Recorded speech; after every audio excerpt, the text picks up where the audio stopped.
2021 meeting of the Burlington Conservation Commission. The first item is to read the notice that I have prepared here. Pursuant to Governor Baker's March 12th, 2020 order, suspending certain provisions of the open meeting law and the governor's March 15th order, imposing strict limitations on the number of people that may gather in one place. This meeting of the Town of Burlington's Conservation Commission is being conducted through remote participation. No in-person attendance of members of the public will be permitted, but every effort will be made to ensure that the public can adequately access the proceedings as provided for in the order. A reminder, okay, if you would like to listen or view this meeting, you have a number of options. You can go to the BCAT Government Cable Access Channel. You can go to the BCAT Government Meetings Facebook Live feed. Or you can join the meeting over the phone, and it's shown on the screen now, 408-418-9388, and you would be requested to input meeting number 173-596-3961. To join the live video conference that we're on now of the Conservation Commission, you can go to the Town of Burlington's calendar, click on the Conservation Commission agenda item and click on the meeting, and you should see a button to join the meeting. And then the meeting number and the password to get in, if you need to do it that way, is also listed on the agenda. New public hearings open tonight will not be closed, as to allow for comments from those who are unable to access or might be uncomfortable with this technology. Comments and concerns regarding public hearings should be emailed to conservation@burlington.org before the next meeting on April 8th, 2021. Okay. Next thing on the agenda is to call the roll call. I will call each commissioner's name and they will signify by saying present or I or here or something of that nature. Don Bernstein. Present. Gail Lima. Present. Indra Deb. Present. Bill Boyven. Here. Jennifer O'Riordan. Present. Ed Loturco. Present. Associate Commissioner Kent Moffett. Here. Administrator John Keeley.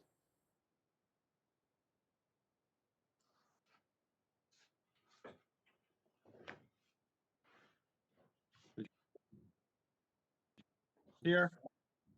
And Assistant Administrator Eileen Coleman. Here. The chair, myself, Larry Cohen, is present as well for the record. Okay, I will, as I call each agenda item, if there are people here for that item, please first introduce yourself and where you live, and then you can proceed to start talking. All votes will be by roll call. The meeting is being recorded. And as far as the agenda, we have received a continuance on items number 8.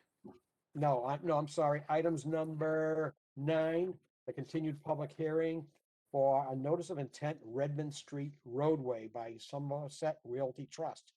And by the same applicant, we've had a request to continue the public hearing on number 4 Redmond Street and number 5 Redmond Street.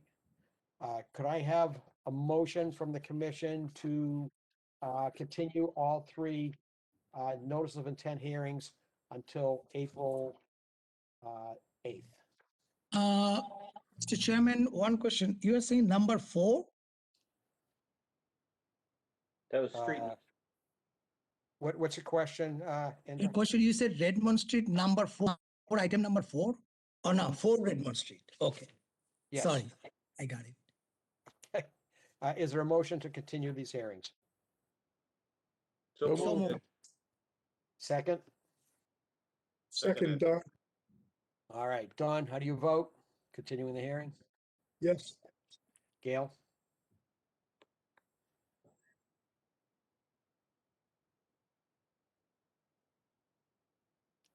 I think it, Yes. Yep. okay, thank you. Indra? Yes. Bill? Yes. Jennifer? Yes. Ed? Yes.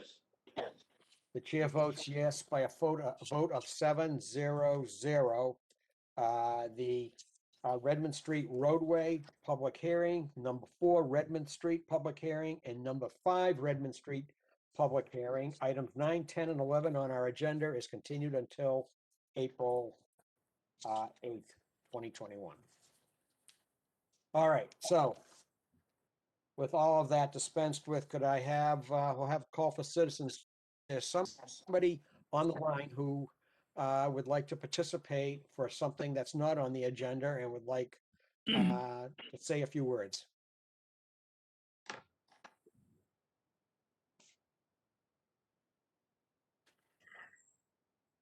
All right, the record should show no one was present for citizens' time. We have next on the agenda, item number 3 is the approval of minutes, March 11th, 2021. Are we in a position to approve those minutes? Yes. Could I have a motion? If there's no discussion, could I have a motion to approve the minutes of March 11th, 2021? So moved, Gail. Second? Ed? All right, Don, how do you vote on approval of minutes? Yes. Gail? Yes. Indra? Yes. Bill? Yes. Jennifer? Yes. Ed? Yes. Chair votes yes by a vote of 7-0-0. The minutes of March 11th, 2021 are approved. All right, so. Okay, we're now on item number 4. Notice is hereby given that the Town of Burlington Conservation Commission will hold a virtual public meeting. Okay, and at this meeting, the commission will act upon a request for determination filed by Ed Mackey. The commission will take all information related to the proposed construction of an in-ground swimming pool within the 100-foot buffer zone to bordering vegetative wetlands. The property is located at 12 Frothingham Road in Burlington, and the commission will thereafter issue a determination.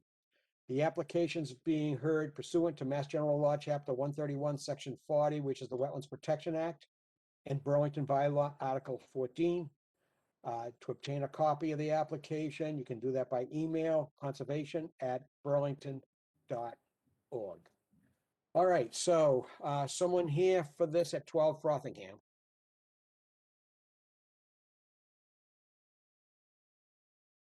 Eddie, you're muted. Let's see. Mr. Mackey, are you here? I think they're just getting unmuted. Okay. Well, wait a second. I can see him. Can you hear me now? We can. Okay, I'm back. Good. Good evening. Good evening to you and all. All right. So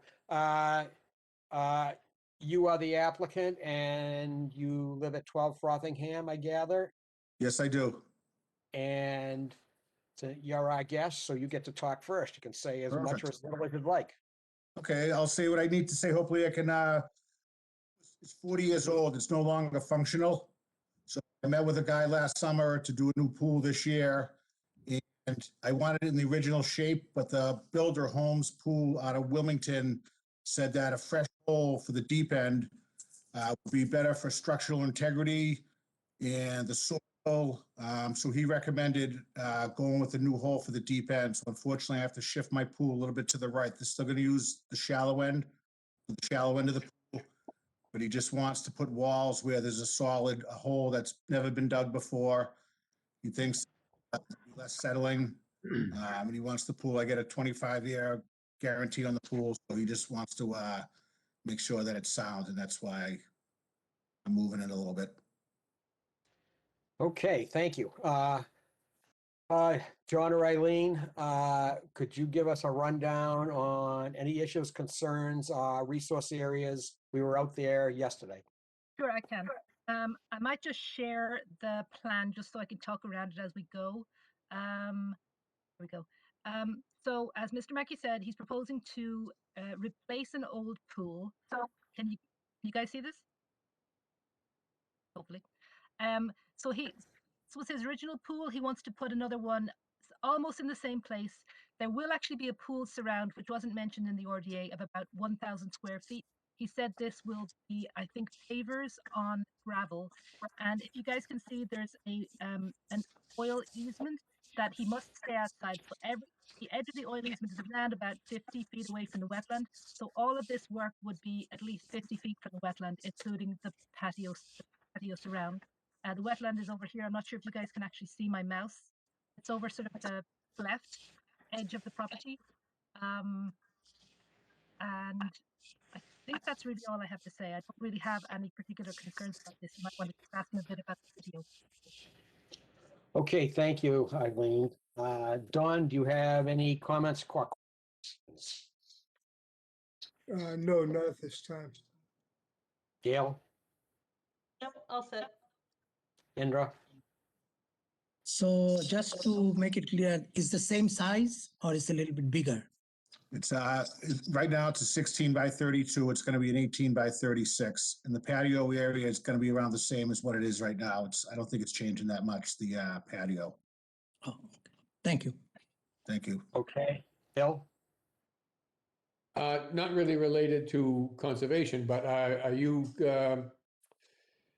concerned or I guess certain that having the patio extend into the right of way is going to be okay? Do you know if have you Yeah, explored that? Bobby Bonanno, who's worked in Burlington for many years, said that it's going to be no issue at all. Okay. You can have it. So I told him he knows about the easement and all that stuff. So he's not going to be anywhere near it, he said. Good. All right, just checking that for you. All right, I'm all I set. think I spoke to Bill. I was trying to say that he was staying out of the easement entirely. Was my Yes, I understanding. am. I am. Oh, with the patio too? Yeah, Oh, I the didn't know patio's not going to be near the easement. Oh, wow. Okay, I didn't get that from the drawing at all. Okay, thanks. Yeah. All right, Jennifer? Nothing further to add, thank you. Ed, anything further? No, unless there's any more questions. No, I'm good right now. Thank you. No, I'm asking Ed Oh, sorry, Lisbergo. sorry. Too many Eds. Ed, you're muted, Ed, just so you Am know. I muted? Oh, Ed. No, Ed is. Okay, sorry about that. No, I did get to see it, but no additional comments. All right, Kent, any further comment on this one? No. Okay. All right, I was out there as well. I see no reason why this proposed project would adversely affect the wetland resource area. Is there anyone in the audience that has a comment on this?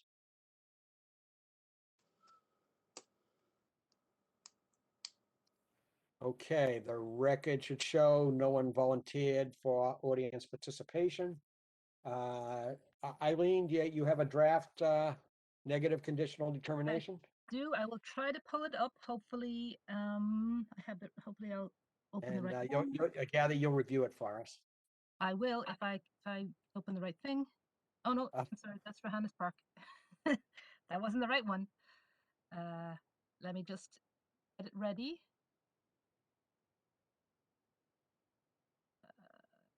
Where are you? Well, we'll just open it again. That's what we'll do.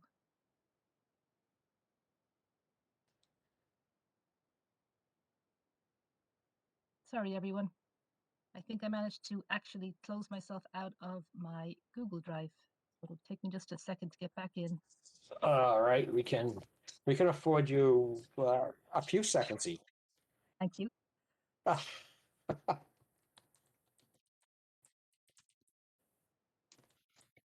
Come on, open up. There we go. Nope, it doesn't want to.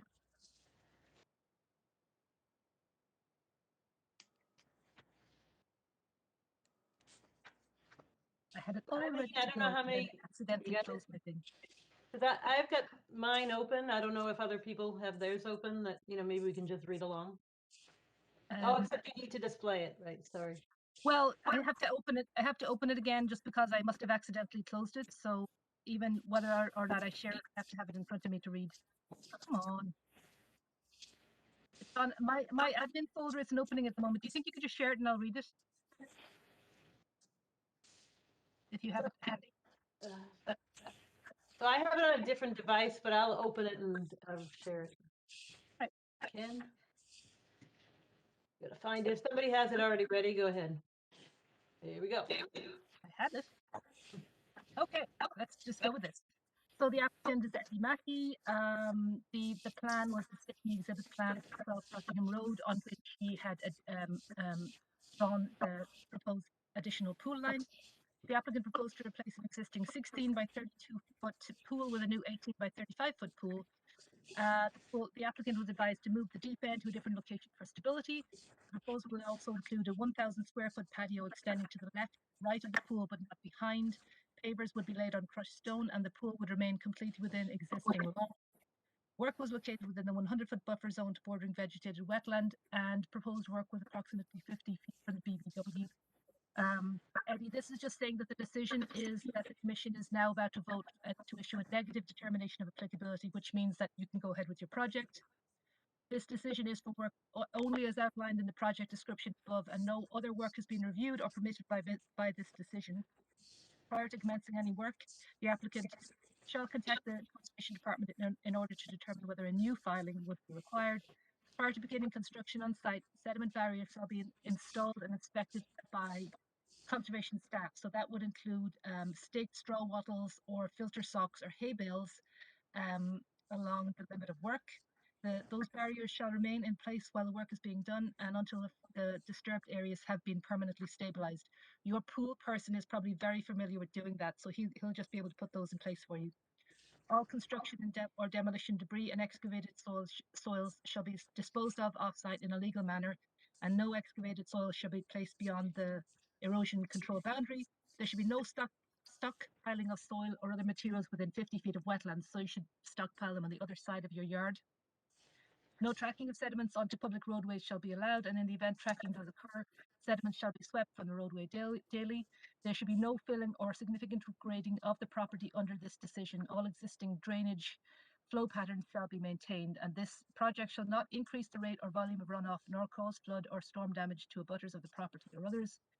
Debris, sediment, lawn clippings, and landscaping materials should not be dumped in the vegetated wetlands, and any debris that does fall into the wetlands shall be immediately removed by hand. Pesticides, herbicides, and fungicides should not be used within wetlands or within 100 feet of wetlands unless otherwise approved by the Conservation Commission. Slow-release phosphorus-free fertilizer may be used. Members of the Conservation Commission or their representatives shall have the right to enter upon and inspect the premises to evaluate compliance with these conditions and to require additional erosion controls as deemed necessary. And any non-compliance with these conditions shall be deemed a violation of the Wetlands Protection Act and Burlington Bylaw, Article 14. Uh, Thank you, Eileen. Mr. Mackey, these conditions are what I would consider very standard and routine. But I should ask you if you have any questions now. You can always ask if you have any questions later on, but I thought, Yeah, at the start of that, it said 18 by 35. It's actually 18 by 36. And that was okay, the location. sure. I will make So I a just want note. to make that correction. And Bobby was over last night and he already knows about putting the stuff down around the property and leaving it there. And we went through all that stuff. So he's familiar with all the bylaws and the regulations of the Conservation Committee. Sure, sure. Okay. Any other commissioners have any comments at all or anything further? Yes, Gail. I just want to emphasize something that, because that reminded me today as I was out and about and seeing like the lawn doctor around town, that one of the conditions here is that pesticides and herbicides shouldn't be used within 100 feet of the wetland, which would mean your backyard. You shouldn't be using any lawn pesticides or herbicides or things like that to kill insects and so forth, because that gets into the groundwater, gets into the wetland, and it's not good. Okay. Okay. Anyone else on the commission? All right, hearing none, then we'll put it to a vote. Could I have a motion to issue a negative conditional determination for the decision at 12 Frothingham Road to install an in-ground pool under Burlington Bylaw, Article 14 in the State Wetlands Protection Act? So moved, Indra. Second. Second, Bill. You can have a vote. Yes, Gail, Yes? Indra, Yes, Bill, Yes. Jennifer, Yes. Ed? Yes, All right, the chair votes yes by a vote of 7-0-0. The application, the request for determination is approved. Sir, good luck with Yes. your project. Thank you very much. And don't forget to ask the contractor about the channel lock. Yes, I am going to mention that. That's already in my notes section. Thank you. All right, take care. Good luck. Thank you very much. Good night. Okay. Thank you. Good night. Good night. Thank you. All right, so now we're on item number 5. It's a continued public hearing and notice of intent for 70 Mill Street for actually Rohannes Park. And it's essentially a reconstruction repaving job. It's the applicant is the town of Burlington itself, Department of Public Works. And someone is here for that. Megan Cavalier from engineering and Tom Hayes from engineering. Welcome to you both. Hello. So you guys you have the floor. Would you So like to say anything? uh, I talked with Eileen and we went over everything over the phone, and everything sounds good to us for the order of conditions. Okay. John or Eileen, do you see any further issues or comments you'd like to offer on this project before we move forward? I don't see any further issues with this project. I think it's going to be a very nice, low impact sort of improvement to, a kind of somewhat nasty parking lot out there. I mean, there's a lot of runoff is going into the brook at the moment. That's unchecked, and this is going to be a really nice, simple way of getting that cleaner while they reconfigure the parking lot. So it's a win-win for everybody. Yes, I agree with you. Now, let's say Dawn or Gail, you have anything more on this? Indra or Bill? No. No, no, Jennifer, Ed? Kent, anything more on this? Nope. Okay, the chair has nothing further on this particular application. Is there anyone in the audience that would like to comment on the repaving project at Rohannes Park? All right, Eileen, John, would you like to review the decision, please? I will, and this time I hope it's ready for us. You all saw I did have it. Which one will I start with? Come on.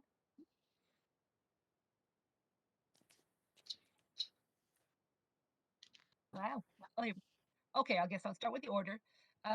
So it referenced the 4 plans as submitted. The first several conditions are as standard, and Tom and Megan are familiar with them, as is the rest of the commission. In issuing this order, the commission has also adopted the findings made pursuant to bylaw Article 14. So if we go down to the pre-construction conditions, it states that the applicant shall give written notice between 2 and 5 days prior to the commencement of any activity on site. They shall meet with us, with conservation staff on site, and at that time we will review several items to be ready on site. We'll be looking at the EP sign, list of names and addresses of names and phone numbers of supervisors on the project.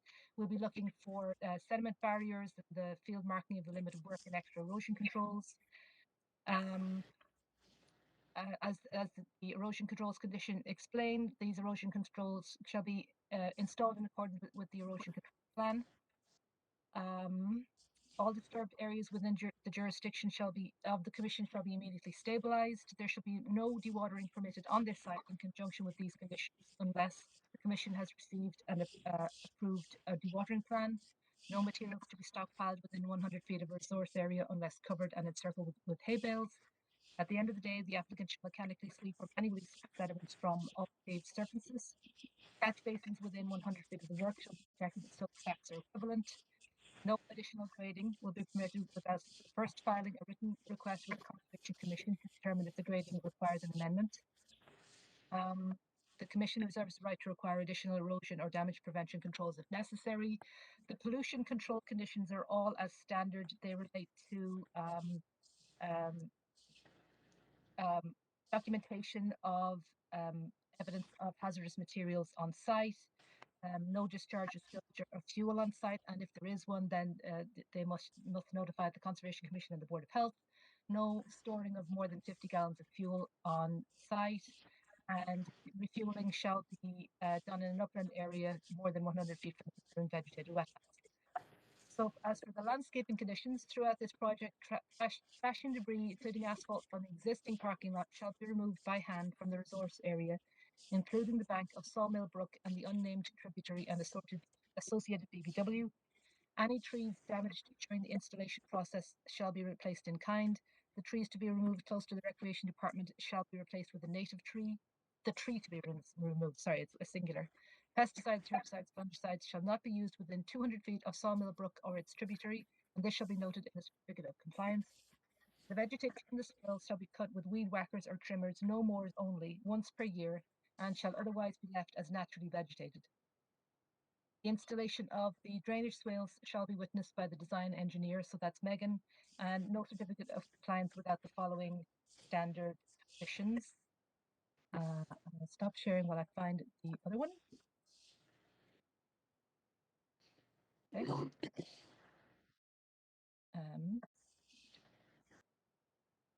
I have it ready right here. Share again.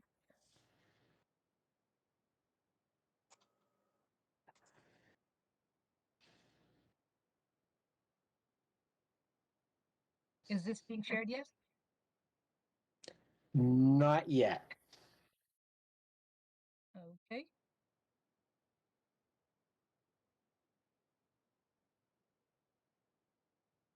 It's coming up now. Oh, good. Okay. So this project consists of the reconstruction of Rahanna's parking lot at 70 Mill Street.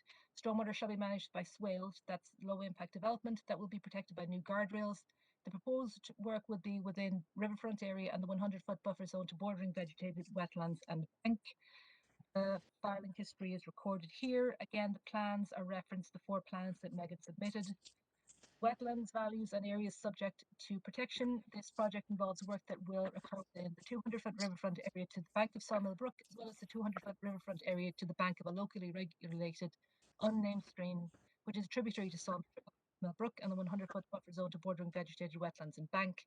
The Commission makes no finding as to the exact boundaries of wetland resource areas on site as the work increases the setback to the stream. And this just explains how the unnamed stream is considered, is regulated under the wetlands regulations. The net reduction in impervious surface across both the upper and lower parking lots will be 1,484 square feet, going from 57,000 to 55,000 something.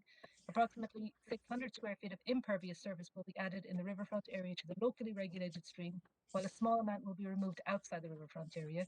And approximately 1,620 square feet of impervious surface will be removed from the riverfront area of Sawmill Brook. Thus, the permitted alteration is under the maximum permissible 5,000 square feet.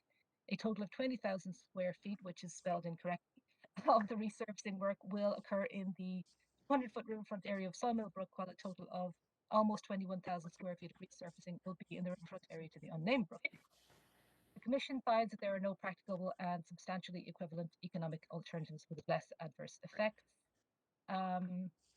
This describes the stormwater management. There is no drainage in place at Rahanna's Park at present. An existing largely non-functional catch basin will be removed. The upper and lower parking lots will be pitched to swales, and each swale will contain a perforated pipe that will pitch towards the streams on both parking lots. The pipes will be covered with crushed stone, gravel, and loam that will be seeded, and the pipes will outlet into riprap before entering the stream. Area drains to take overflow in larger storms will also lead to the swales.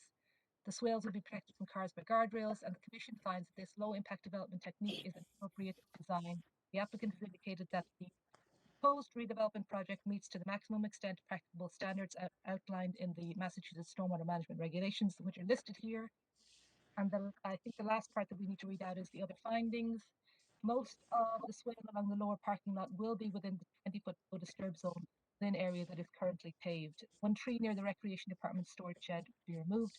The commission finds the removal, again, incorrect spelling, of impermeable surface and provision of low-impact stormwater management constitutes an improvement in the riverfront area. The applicant also agreed to remove trash, including asphalt and concrete, from the vicinity of Sawmill Brook and the unnamed stream. And then we just finish with the standard conditions about requiring weekly inspections, but that we'll probably remove that because I don't think this will take very long. And conditions 1 through 49 of the order of conditions are also adopted by the Burlington Conservation Committee. Okay, thank you, Eileen. Today. All right, so let's, Dawn or Gail, you have any further comments on the conditions? No. No, okay. Indra or Bill? No, Jennifer or Ed? No, Kent? no. I have one question for Megan. Megan, is it standard practice that your contracts require the paving contractor to comply with this order? In other words, it's given to them and it's required that they comply with it? Yes, that's written in my contract. All right, so there's no reason for us to put, maybe it's in the item of con, there's no reason for us to put a formal statement in that you have to give it to the contractor, because that's done as part of you doing business, is that? Yeah, there's a condition written that they have to follow all the guidelines set in the order of conditions by the Conservation Committee. Great, okay, thank you. I thought that was the case, but I thought I'd just ask the question. Yep. And All right. in fact, Larry, Megan needed our draft conditions as part of the, can you just explain that, Megan, as part of the package for the bid, is that correct? Yes, so the project went out to bid today, so I needed a copy of the draft so they would be aware of what was going in. And then once the project is actually bid in 2 weeks, then I will give them the final copy of the draft that Eileen will give me. Right, okay, good. Thank you for that input. Okay, if there's nothing further, could I have a motion to close the hearing for 70 Mill Street, DEP file number 122-655? So moved, Ed. Second, Don, All right, Dawn, how do you vote? yes. Gail? Yes. Indra? yes, Bill? Yes, Jennifer? Yes. Ed? Yes, Okay, chair votes yes by a vote of 7-0-0. The hearing for 70 Mill Street is closed. Could I have a motion to adopt the findings under Burlington Bylaw Article 14 for DEP file number 122-655? so move, Bill. Second? second, Indra, All right, Don, Yes, Gail, Yes. Indra, yes, Bill, Yes, Jennifer, Yes. Ed? yes, Chair votes yes, the findings are adopted, 7-0-0. Could I have a motion to adopt the order of conditions under both Burlington Bylaw Article 14 and the State Wetlands Protection Act for DEP file number 122-655, the Rohannes Park project? so moved, Indra, Second, so moved, Ed. Don, how do you vote? yes, Gail, Yes. Indra, yes, Bill, yes, Jennifer, Yes. Ed? The Yes. chair votes yes by a vote of 7-0. The order of conditions are adopted under Burlington Bylaw Article 14 and the State Wetlands Protection Act for the project at 70 Mill Street. Tom and Megan, good luck with your project. Thank you for a nice job presenting all this material. Thank you. Thank you very much. Nice job, guys. Thank you. All Have a right. good night. You guys Have take a good care. night. Take care. All right, next. Okay. So let's see what we have here. All right. Okay, we're on item number 6. It is a public hearing. Therefore, our notice is given that the Town of Burlington's Conservation Commission will hold a virtual public hearing, during which time we'll take information related to a notice of intent filed by the Langone Development Group Incorporated. It is for the demolition of an existing dwelling and the construction of a new dwelling, 6 Terrace Hall Ave. The proposed work would be within the 100-foot buffer zone to bordering vegetative wetlands pursuant to the State Wetlands Protection Act and Burlington's bylaw Article 14. The commission will review all information relative to the application and may issue an order of conditions for that project.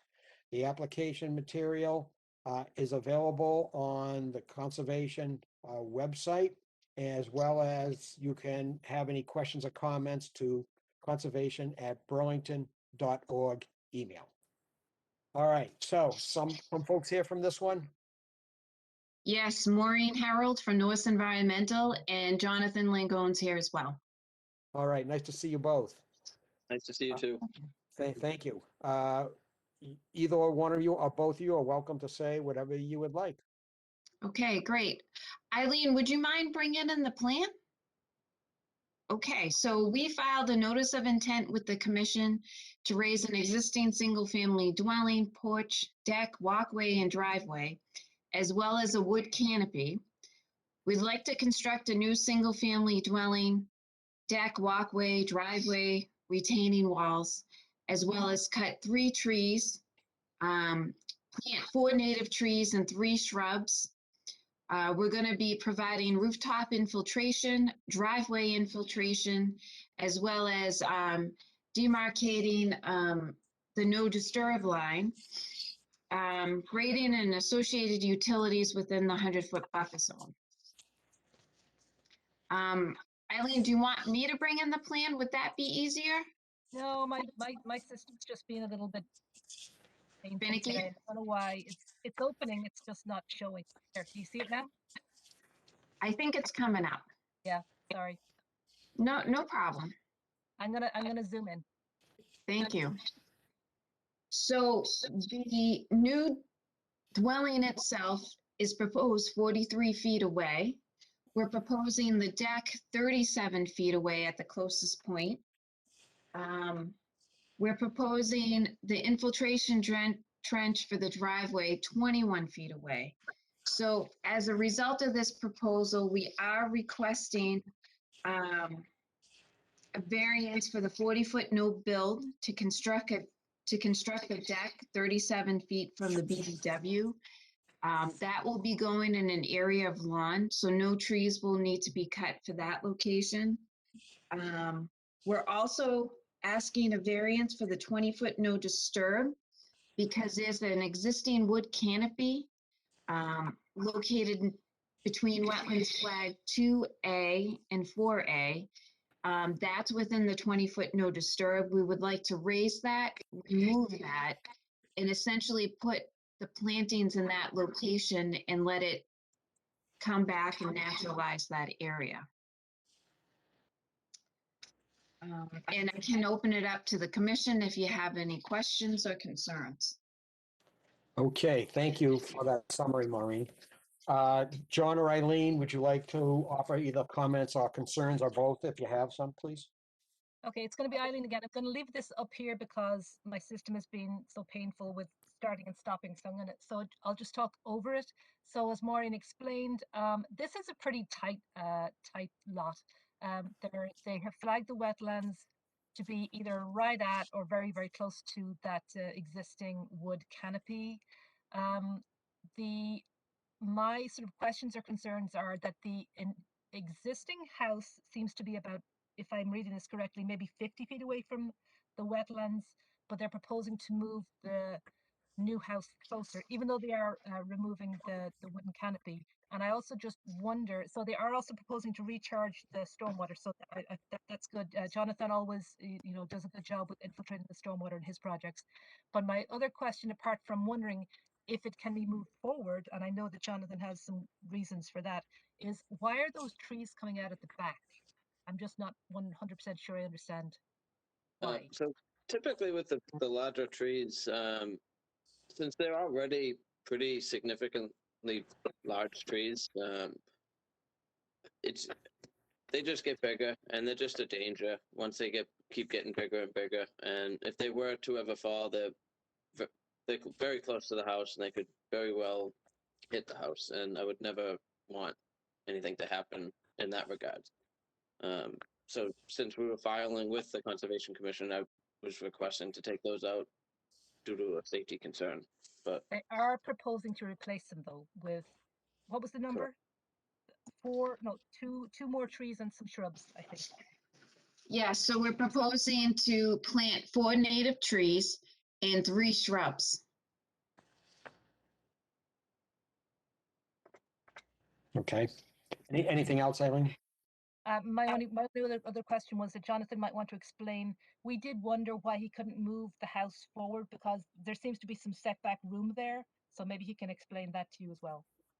Okay. so I worked with the engineer pretty diligently on the location of the house, and due to the yard, it does have some significant grade changes, and for the location to have the driveway not be like excessively steep, and then also the location for the back, we were trying to keep the elevations as close to existing as possible, and the further we bring the house forward, the steeper the driveway got, and then we would also have to raise the house more to make the elevations work. And with raising the house, it also raised the backyard, and it also raised the grade on the right side of the driveway to be well above the existing. So we were trying to definitely keep you guys in mind with coming as forward as possible, but the further we came forward, the harder it became to meet existing grades. Okay, Larry, thank you. I have a couple of other issues. So I really want to check the wetland delineation a little more closely. It looked to me, when we went out there, we didn't bring an auger, and I want to auger into the soils to the left of the existing canopy structure. Just look at the soils there because topographically, I suspect, it's close to a wetland, if not a wetland. Additionally, I spoke with the applicant about the proximity on the right-hand side of the wall and the runoff trench to the neighbor. And Jonathan, I thought you said you were going to revise the plan and pull that back from revise the wall there to give more room there. Yeah, so in the back, there's not a lot I can revise towards the back. I did revise towards the right when the original plan that I'd shown you and Eileen, John. I did move the wall on the right up against the property line to give approximately like a 2-foot space away from the wall, so it wasn't right on top of it like we had, like what it had previously shown. So I did move it, but if I had moved the wall in the rear, it would have been even closer to the wetland. So I really wasn't looking to move that too much due to the fact that we're already at the 17-foot mark. Okay. Is there a detail of that trench? Yes, there is. If, Okay, yeah. okay. Okay. Okay. Okay, thank you. With your trench. Let's go around through the commission and see if there's any further comments. Dawn, anything further? Nothing further. Gail? Yeah, I have a few things. So, it'd be, I understand your position about the grade and moving the house, but I was wondering, because it's if I remember right, it's like it's a 37 feet, right, that it's at. So to, bring it back 3 feet, whether the deck could be shallower and you could, make it wider so it, occupies more, be kind of a rectangle rather than a square, and maybe you could get 3 feet that way, or at least get a little bit better. And then also, I'm not sure of the wetland line on the other side, but if you does the driveway have to be on that side in terms of the orientation? Could, flip things so the driveway's on the other side, so we're not in that 20-foot with the retaining wall? That's something to consider. And then the other things that, and also, am I correct that I read in the NOI that you were gonna put lawn in the 20-foot no disturb? Uh, Is that no, existing lawn now? we wouldn't be putting, there wouldn't be any lawn in between the 20-foot disturb. If anything, there is the area where the existing canopy is, and typically we would restore that with an wetland seed mix, a native wetland seed mix. And so I also just want to disagree with the statement that big trees are dangerous. And I have, if a tree is healthy, it's not necessarily dangerous. I have lots of big trees around my home. I've lived here for like 20 plus years.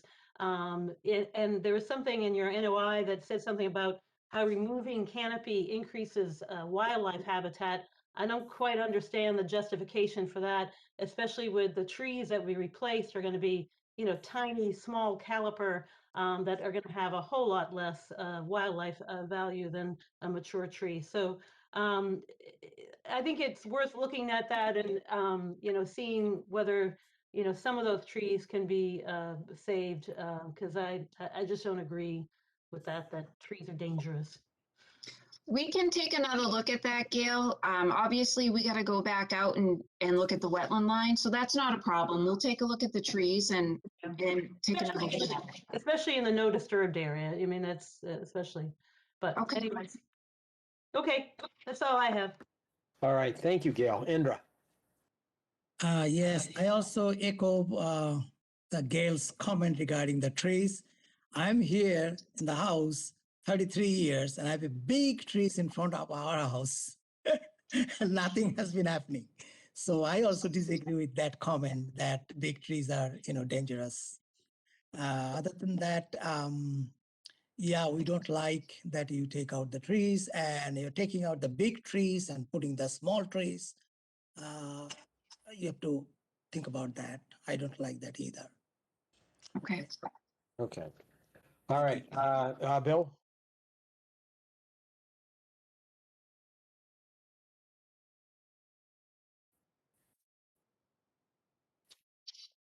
Okay, I'm here. The plantings, I assume, are going to go in the area where the canopy is being removed? Yes, that's correct. We can show that on the plan if the commission would like. No, I just wanted to understand where they're going. They're going outside of the, within the 20-foot no disturb, and that's a good place for them, and they won't be disturbed. Right.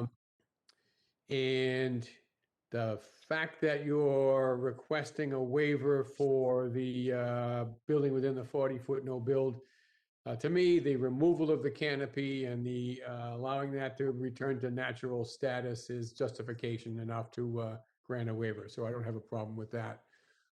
And I think that's all I have. Thank you. Thank you, Bill. Jennifer? I'm gonna jump on the tree hugging train that we started and agree that I'm not loving cutting down the old established trees. I think it might be worth it to get an arborist out there even to look at them and determine whether or not they're dangerous or anything like that.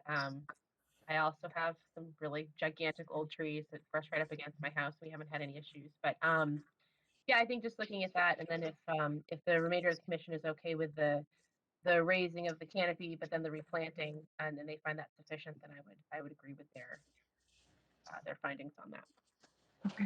All right, Ed?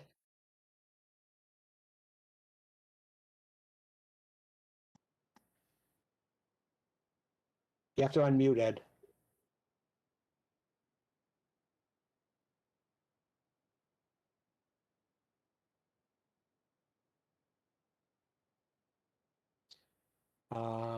Ed?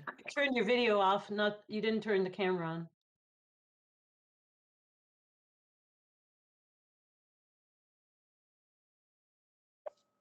Okay, that's that. All right, I can hear you, Ed. All right, let me stay with, is the existing foundation and the new foundation at the same level in the ground? Is it, in other words, is the house being raised? Yes, the house Yes. will be raised. And will we have any issues with the different drainage as the existing house? Is that taken into consideration? Yeah, so essentially, as Jonathan was saying earlier about not wanting to shift the house forward was because he didn't want to substantially change the grades. So if you look at the grades on the plan, Yeah. we're adding a little fill here and there, but essentially it's very similar to what's existing there now. And that was the intent of putting the house where it is as shown on the plan, was just to minimize the impact to the buffer zone. Okay. That's all I had. All right, Ken, please. Nothing that anybody hasn't pointed out. All Mr. right, Chairman, can I ask one more question? of course you can. This is Indra. The foundation, the bottom of the foundation of new house, is it the same elevation with the existing house foundation? So the proposed dwelling, the bottom of the foundation is 135.5. And I don't have the existing dwelling. Do you know what that is, Jonathan? I do not have that elevation. I believe it is, I can confirm it. I believe it is approximately 1 foot higher. And again, when we did bring it up, it was to reduce the driveway slope as much as possible. So that is the reasoning for the 135.5. So you're going down, whatever you have right now, you're digging more, right? No, I mean, it's very close to what was existing. Very close. We can Okay. find out that information for you, but it's about a foot, 12 Oh. inches, 8 to 12 inches probably. Okay. The reason I'm asking then what Ed was talking about regarding the drainage, that means you have to rework the drainage then around the house.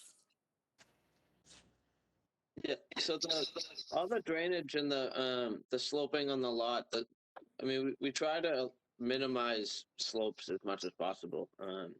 We don't prefer to have a lot of like high percent pitch on the property. So if I can manipulate grades as much as possible and position the house correctly, we really try to minimize the slope. But with that being said, there is a lot of slope on the property. I do like to try to retain them with walls when possible, but on this particular property, there will be some substantial elevation drops from the front to the back, but that is in the existing plan as well. The existing, I mean, we're not changing a lot from the existing to proposed. Okay, thank you. All right, so as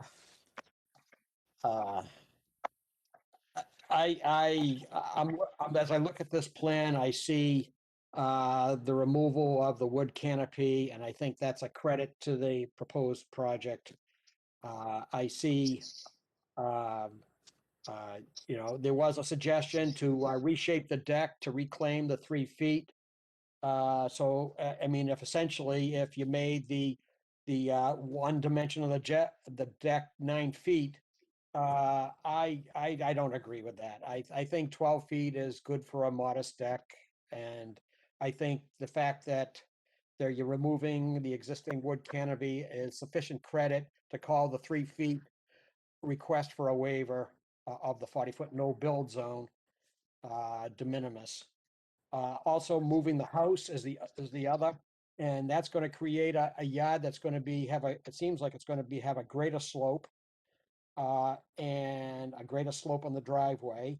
I mean, maybe even, you might even have to put in a wall or something in order to get a level yard. So I think we should approve the waiver. That's my opinion at this point. So is there anyone in the audience for this? This is at 6 Terrace Hall Ave, I believe.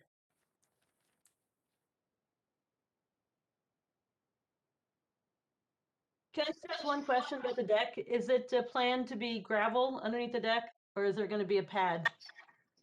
Gravel. Okay. All right. All right, there was, the record should show no one participated, audience participation. So what I heard was that, it seems like a detail of the trench was requested. Maureen, you could provide that. Yes. John has said we would like to check wetlands a little further. There was a request to move the shape of the deck. I think you should just simply answer that in a paragraph form as to why that's not suitable. The driveway, there was a suggestion to move the driveway to the other side. You might want to have another paragraph or two on that to comment on that. And Gail, I think, made the point about saving trees, and in addition to taking a second look at trees, I thought it might be good to mark them in the field, which ones are going to be taken down. That might be helpful. Okay. All right. Is there anything else you folks heard that I missed?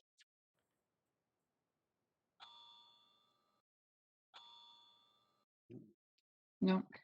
So if there's nothing, if there's no one wants to talk further, could I have a motion to continue the public hearing for 6 Terrace Hall Ave to April 8th, 2021?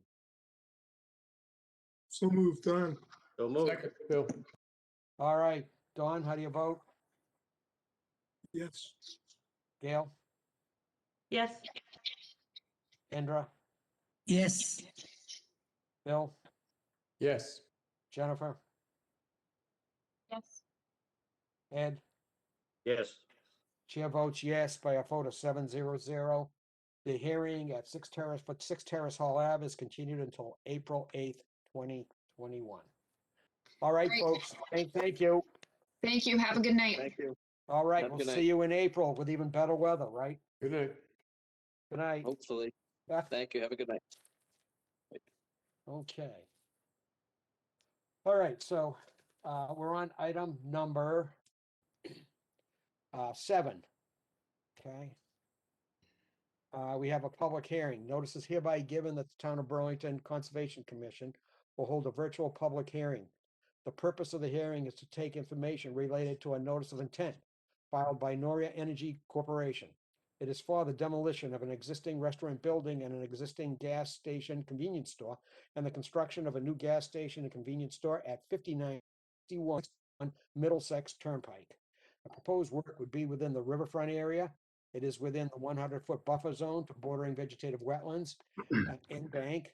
The hearing is being heard under the State Wetlands Protection Act and Burlington Bylaw, Article 14. The commission will review information relative to the application and may issue an order of conditions in Burlington's wetland permit for the proposed project.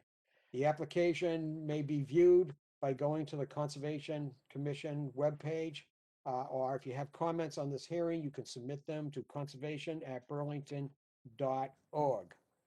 Okay, are there some folks here for that, please? Good evening. My name is Dan Wells. I'm with Goddard Consulting. I'd like to share my screen. I filed a notice of intent on behalf of Michael Durant of Nuria Energy. Also with me tonight is Luke DiStefano from Bowler Engineering, the civil engineers, and also Bill Proya from Reamer Law. And the applicant is with us as well. So I just wanted to begin by giving you an overview of the project location. You can see on my screen, it's just south of Route 128. The Burlington Mall is just in the north of the screen. It's a very highly developed area. You can see Vine Brook kind of snakes around through all these buildings and flows up into the north, crossing under 128. I'm going to next show you the existing conditions survey plan. This is a little bit more detailed than you need to see, but it indicates that I delineated the mean annual high water of Vine Brook, which runs in this portion of the property. And the river makes a sharp kind of turn right through here. There's a small area of bordering vegetated wetland that's up gradient of the river. And these slopes leading up from the edge of the river are very steep, and they're very, it's upland slope. There's no BVW on this portion. There is flood zone, which is at 154 elevation. So it's generally contained within these steep slopes. I wanted to show you, this is an aerial photo. This is oriented to line up with the plan, so it's not oriented north-south. But this is very important to understanding what we're proposing here. So this, right now, it's these two properties, 59 and 61. And as you can see here in the top left, there's an existing, this is like a convenience store, super mini mart building.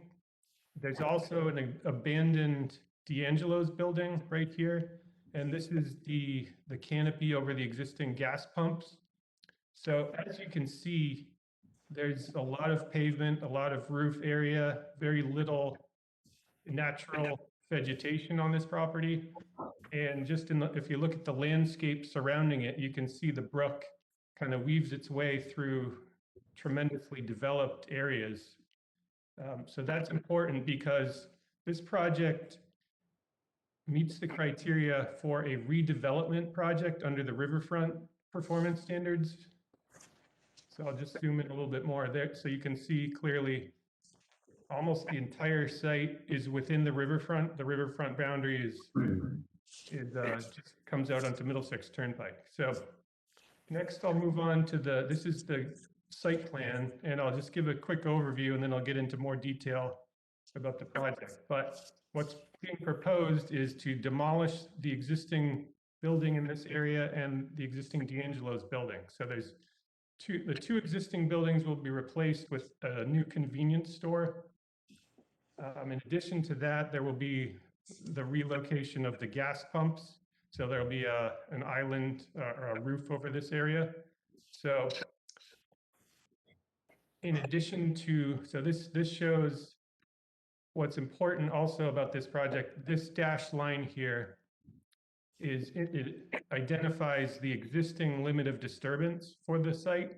And so it's very important because this project is pulling back from the river. It's not dramatically farther because there's not a lot of space on the property, but the project is entirely further away from the riverfront, from the river itself. And so particularly over in this area, you can see there's quite a big gap between the existing, and the pavement goes almost right up to this edge.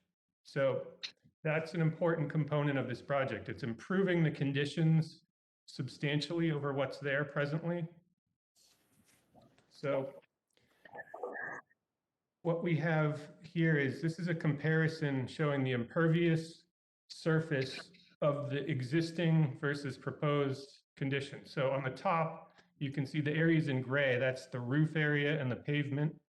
And you can see how there's just a very, very narrow strip right behind the buildings. And so it's built up right up to the top of the slope above the river. That's the existing conditions. And you can see over in this corner, there's pavement right up to the edge. The proposed project pulls back as much as is feasible, along the river. There's as much of a strip as could be worked into the design. And then notably, this area here, which is existing parking lot, is considerably pulled back. So that's all going to be pervious. So all of the green colored is pervious. So this is another more detailed diagram that really highlights how things are being pulled back. So the red is the new work and the black is the existing. So you can see over in this top left corner, there's the work is being pulled back from the existing building.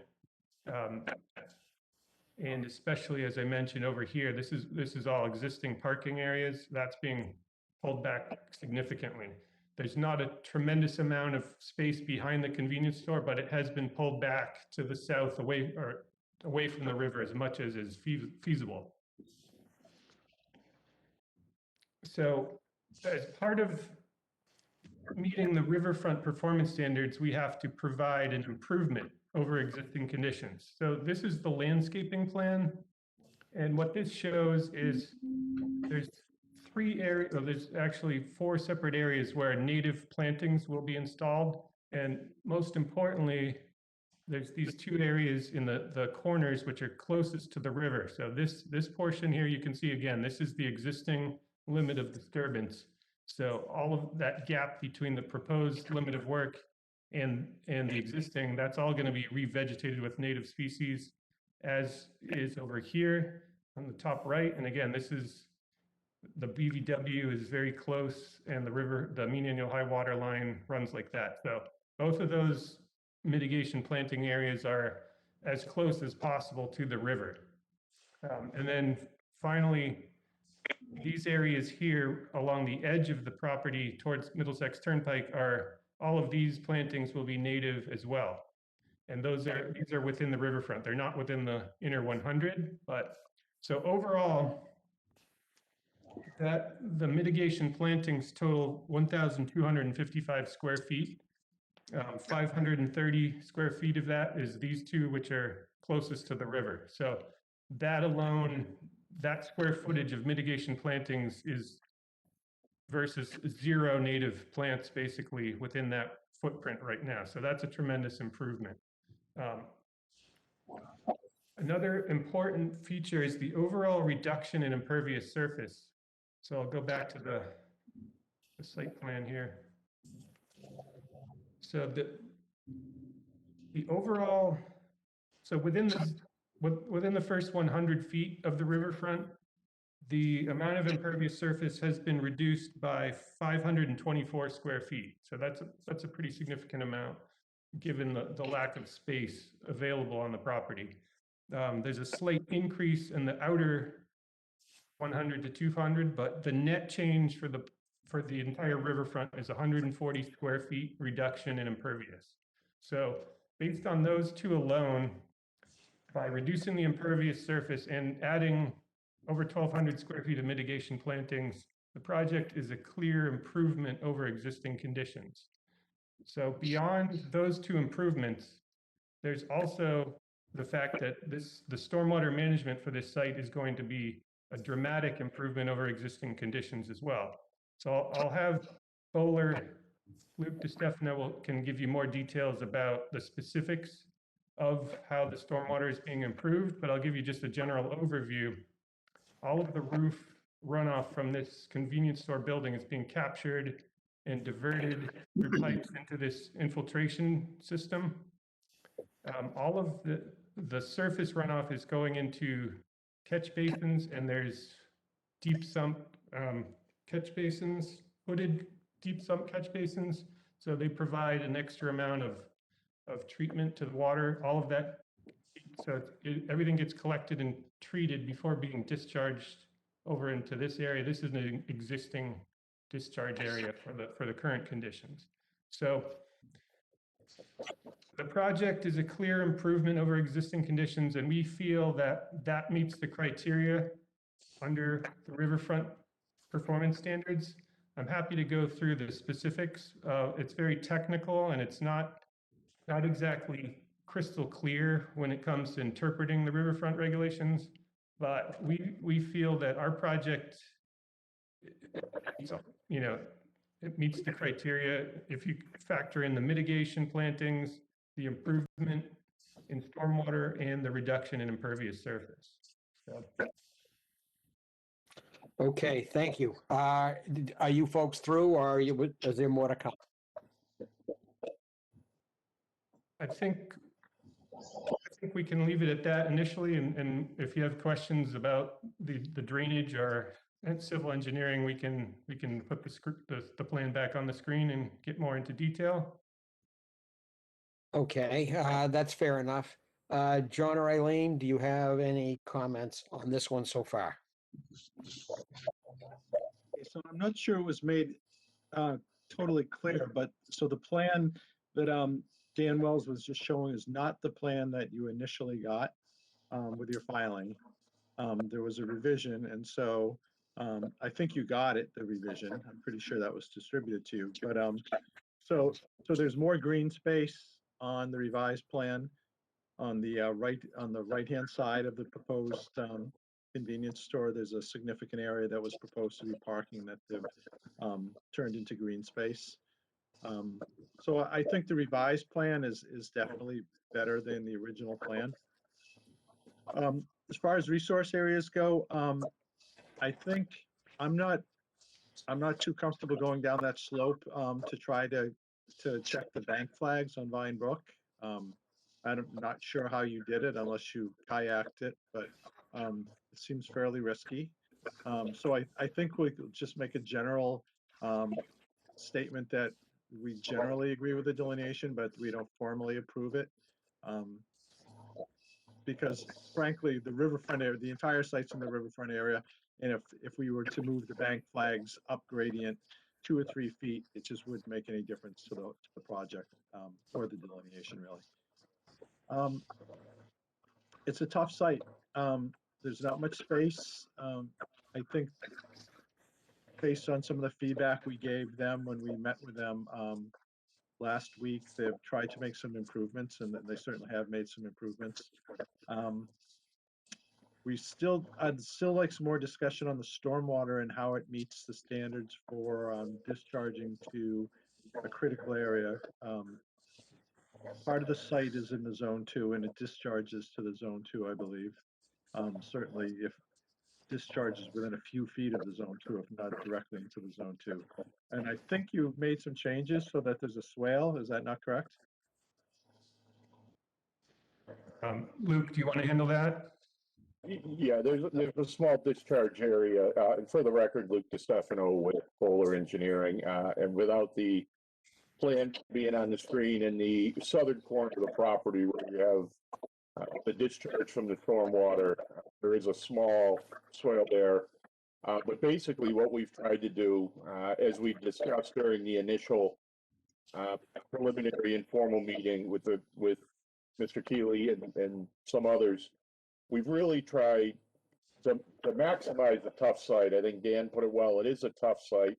It's a fully developed site. And what we look to do is improve upon it in every way possible. And I think, Mr. Keeley, you mentioned we did take the comments received during that informal meeting to heart. And we've really tried to beg, borrow, and steal every square foot of green space that we can on the property.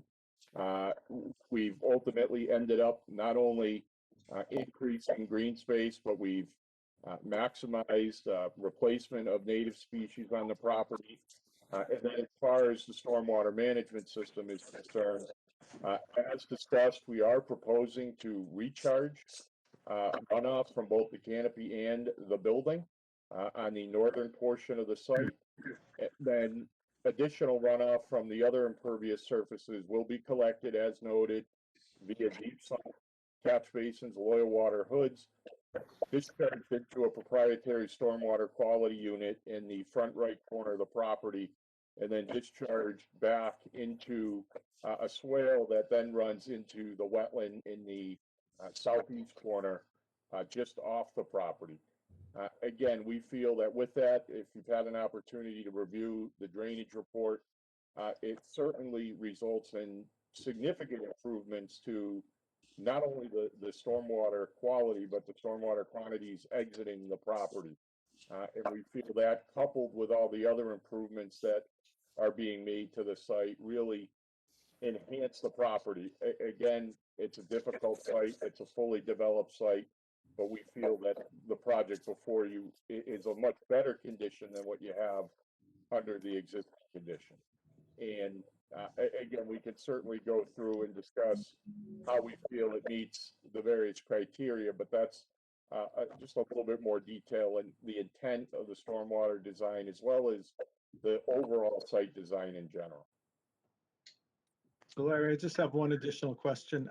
So with the infiltration, there's no danger of breaking out on that slope. That really severe slope down to Vine Brook. Is there, with groundwater breaking out as a result of that infiltration there? I'd have to double check, and I have Andy Platt from Bowler on the line as well. I don't know, Andy, if you have that information handy. I'm almost certain there would be no breakout, but I can certainly verify that for you. Okay, thank you. You're welcome. That's That's all I have, Larry. All right, thank you. All right, I'll go in reverse order. Let's start with Kent, our Associate Commissioner. Do you have any questions or comments? Not this time. Ed, anything from you at this time? Yeah, I haven't heard they say anything in relation to the new storage tank locations. John, is there any standard that says how far away or how far back those storage tanks have to be from water? Not under the Wetlands Protection Act. I don't know if there's other regulations elsewhere, but not under the Wetlands Act. It just from the old location seemed like it's put closer to the river now from where it was. I didn't know whether it originally was there for a purpose per some standard or something, and you're saying now that that's not a concern. I didn't say it's not a concern. I just don't, there's nothing in the wetland laws or regulations regarding it. Okay. All right. And if I think it's, again, another improvement over the existing condition. We're replacing existing underground storage tanks with brand new state-of-the-art double wall fiberglass storage tanks with every vessel you can imagine as it relates to spill prevention, overfill protection. These tanks will be monitored 24 hours a day, 365 days a year. So this is, again, a facility that was given great care to, again, enhance what you have over existing conditions. And I think the tanks being where they are also in the best place to maximize efficiency when fueling as well. We have a tight site, as you know, and we didn't have a lot of options. And the tanks are, albeit slightly closer to the wetland area, they are a much better situation due to all the precautions and safety measures in place that we will implement. I would agree. Okay, Jennifer? I don't have anything further to add at this time. Okay, Bill?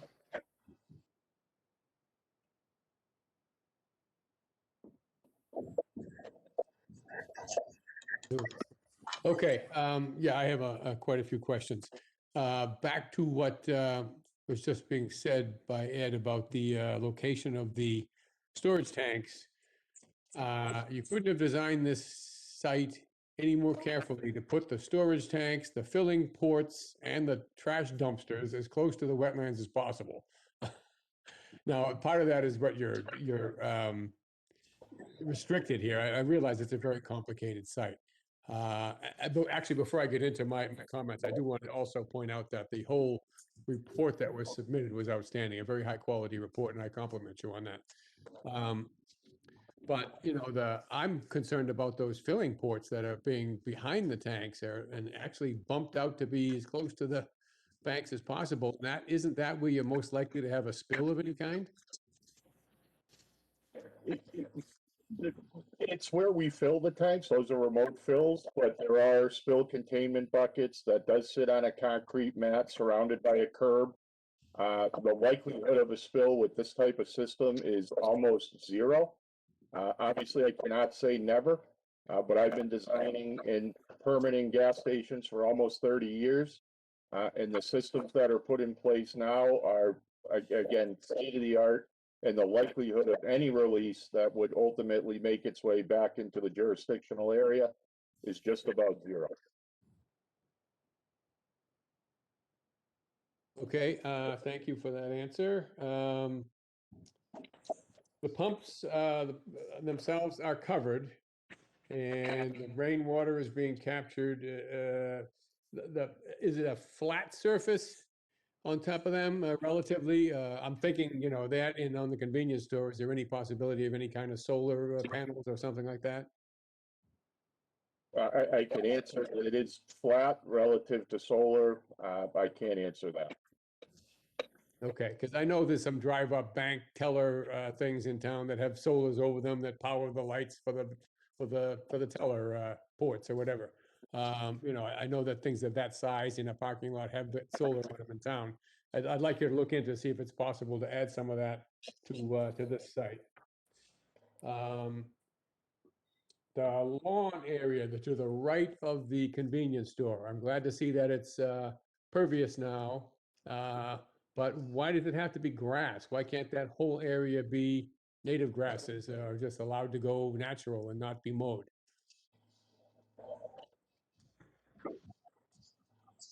Again, it's aesthetics. We can certainly look into that. There is an area there that allowed for some grass and maybe areas for employees or even folks that might want to get out of the car and stretch their legs. But we can certainly look at, expanding some of the additional plantings in that area.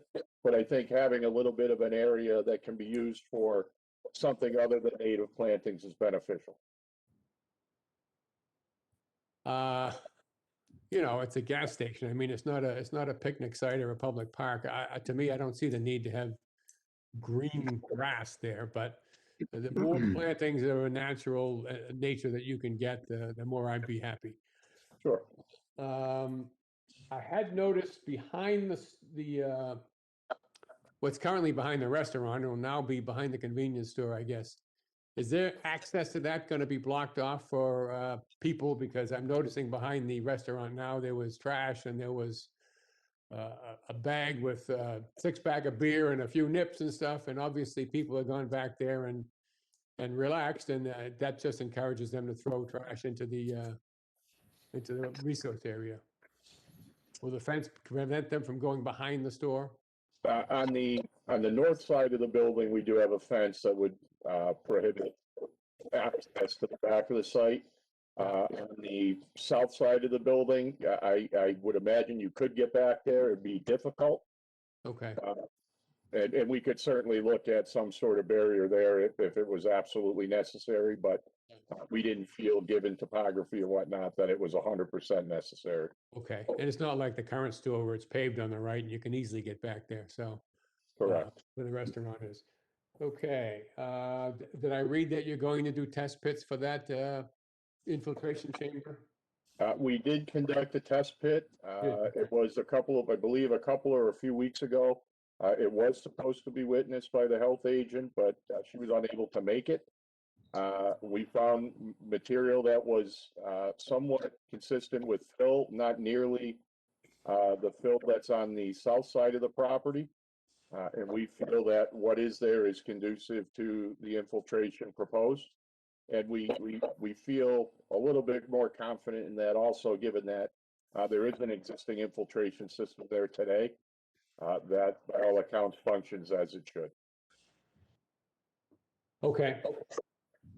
Next question, when those old tanks come out, I assume that you will be looking for contamination around and under them?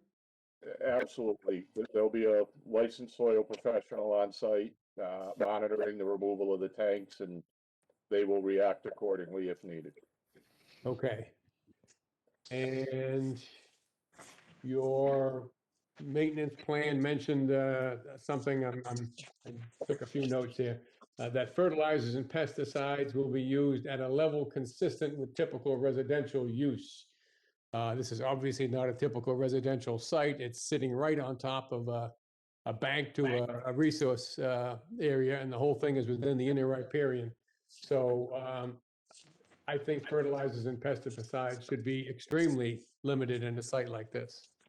There'll be enough runoff from cars, and I know it's being treated and stuff, but I think that should be used very little, if at all.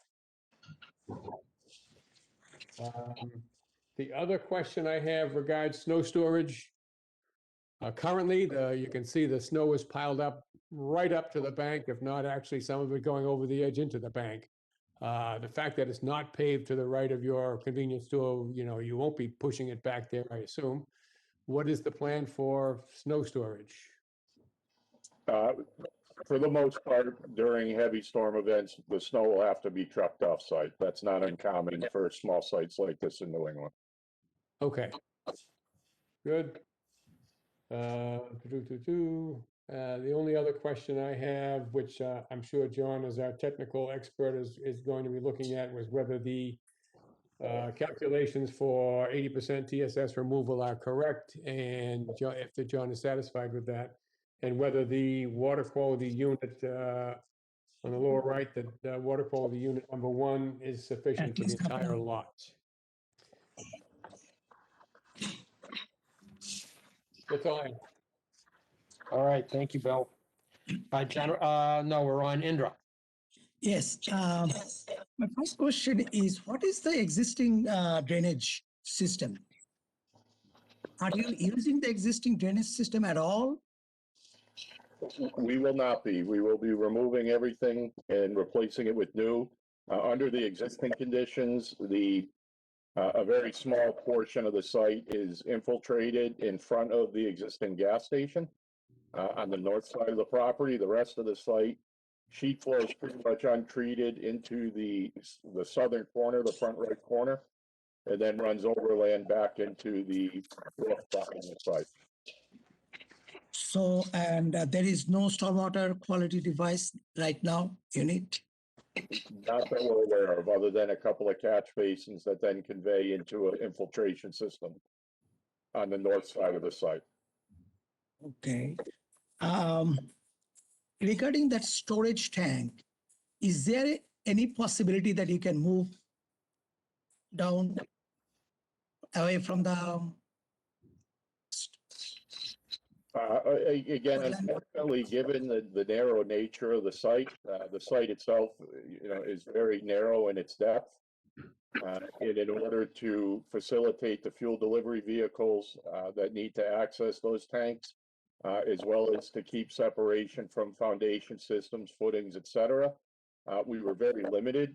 There is also another restriction on the property, given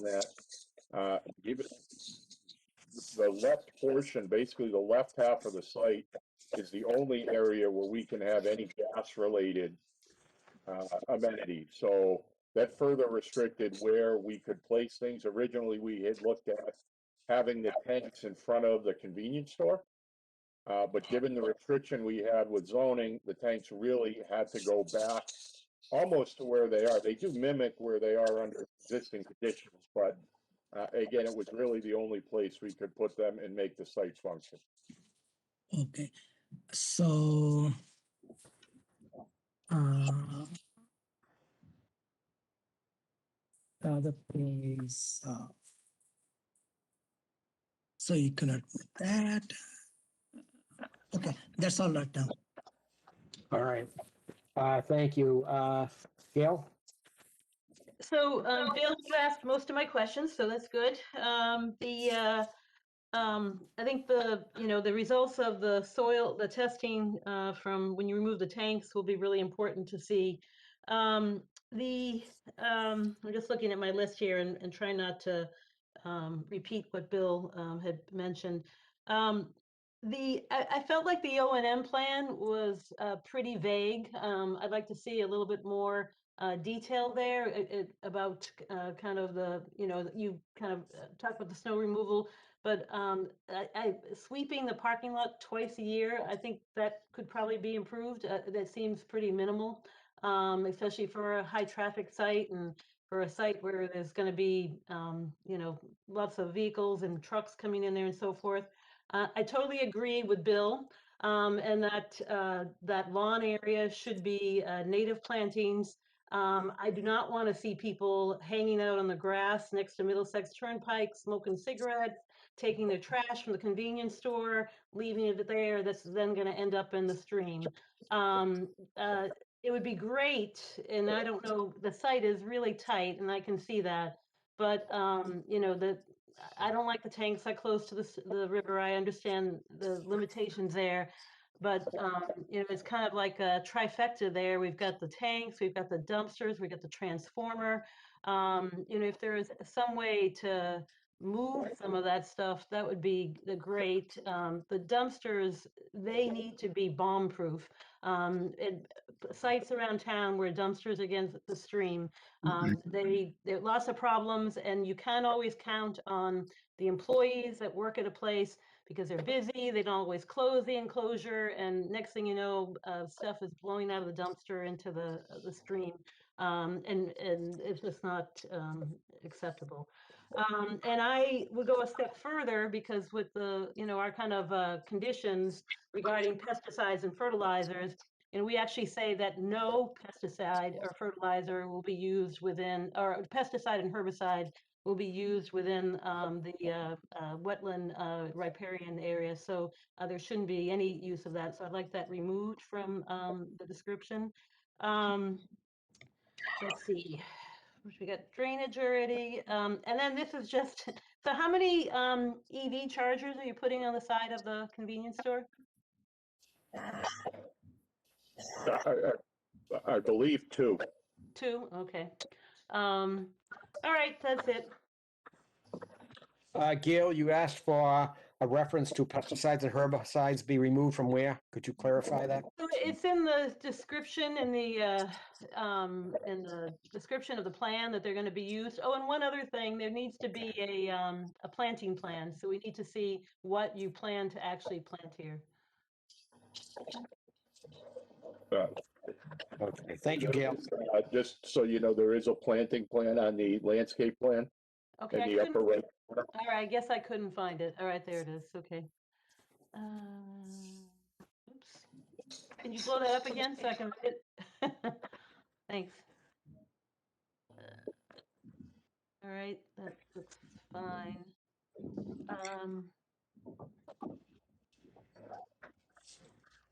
Okay, so, and I guess, we need to see,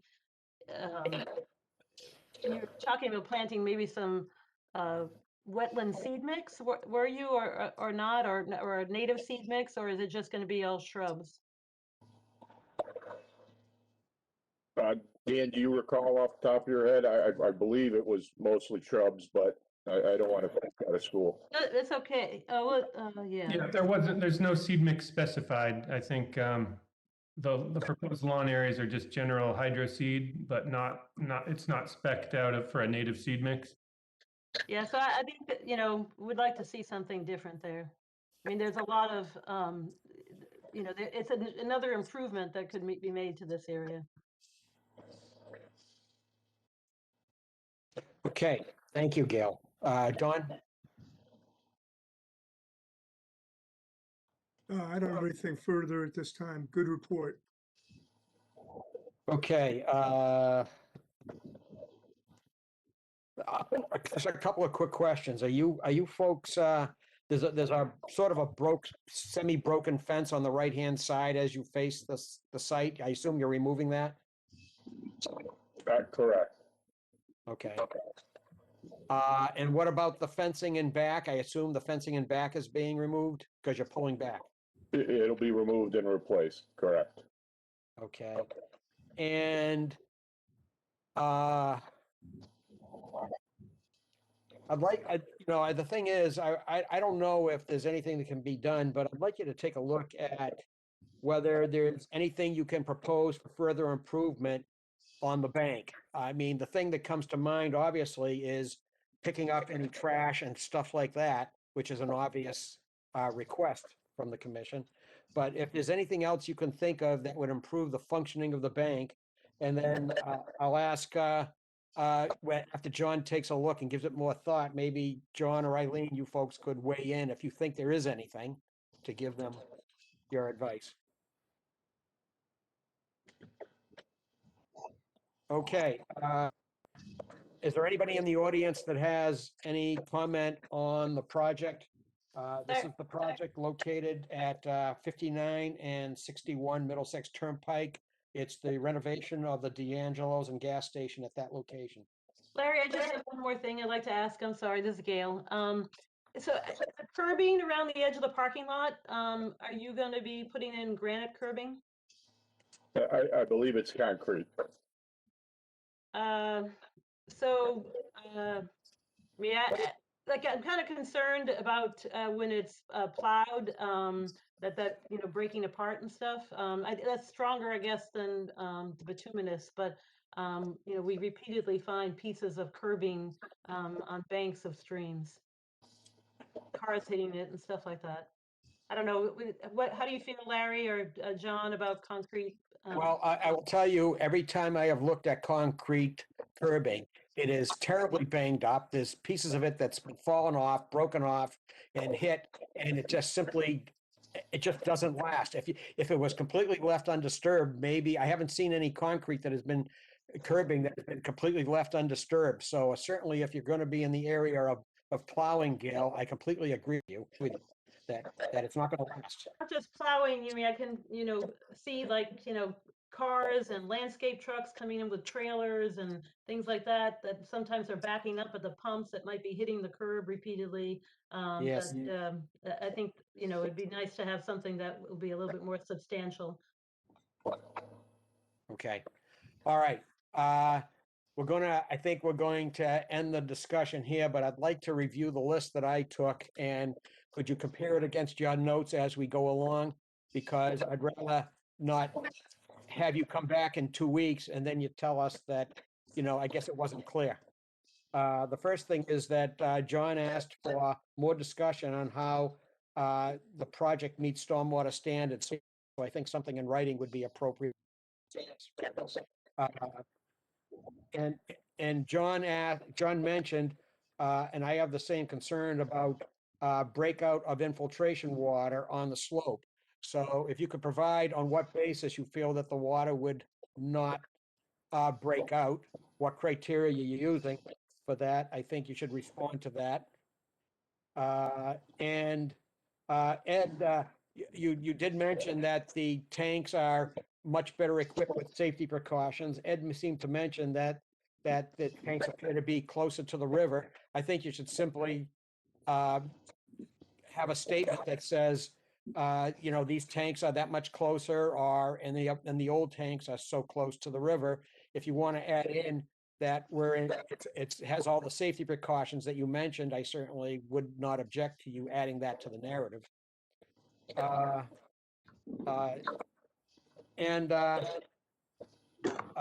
Bill seemed to have the most comments. He mentioned that he thought that the filling ports, that he thought they most likely might have a spill onto that. You said it's almost impossible.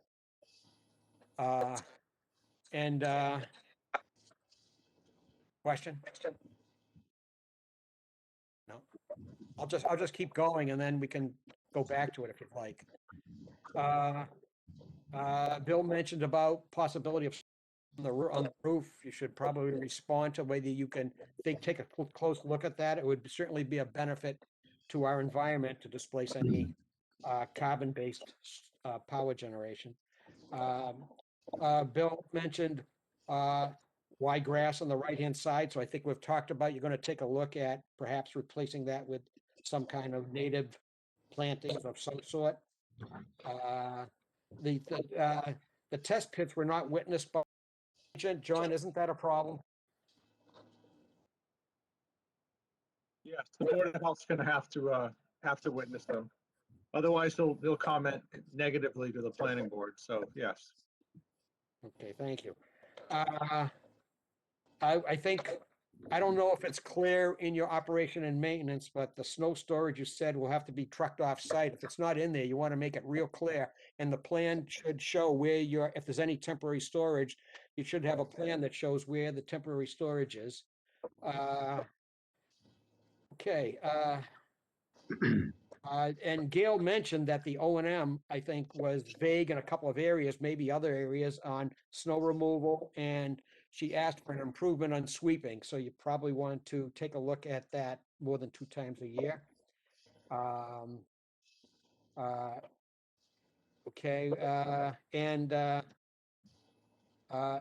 Gail actually what said she was wondering why the tanks and the pumps, or maybe just the tanks, couldn't be moved further away, but I think you should respond to that. Of why they can't be moved. I think you made it clear verbally, but I think you should say something about that.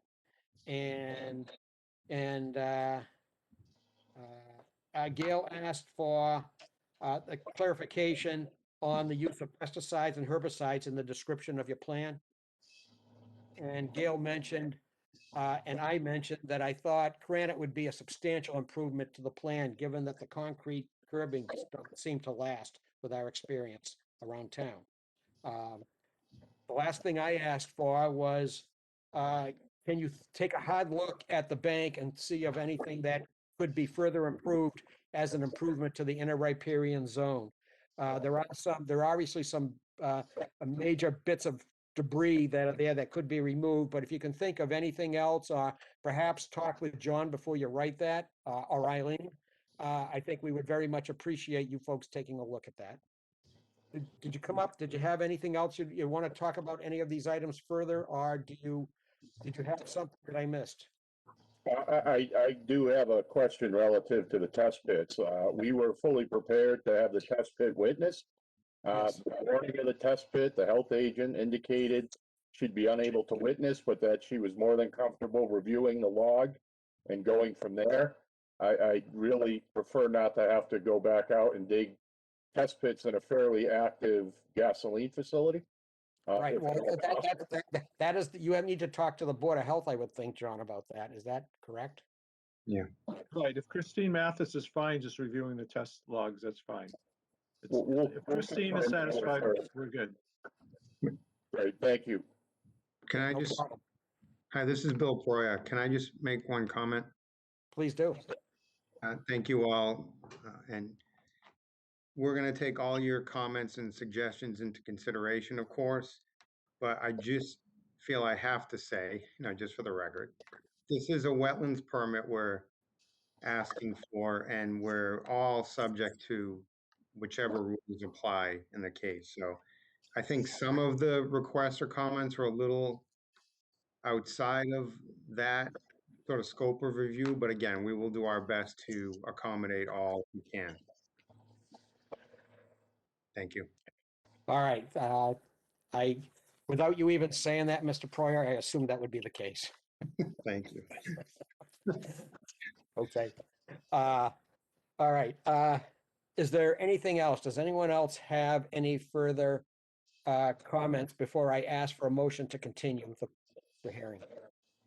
This is Bill. Just a comment to what Bill just said. We realize the limitations of the regulations as well, but we're pushing the envelope as far as we can get away with as well, because we want to protect the environment sometimes even more than the regulations allow us to. And if we get agreement on both sides, then it's for the benefit of the environment. Of course, and I fully understand. I've seen you guys in action over many years and you do a great job. I just felt, just for the record, that comment had to be made. That's all. Yes. Bill, some people even think we're reasonable. Yes, put me in that category. Speak for yourself, Larry. All right, thank you. All right, if there's nothing further, I'll ask for a motion to continue the hearing for the project located at 59 and 61 Middlesex Turnpike until, are you folks looking to come back in 2 weeks?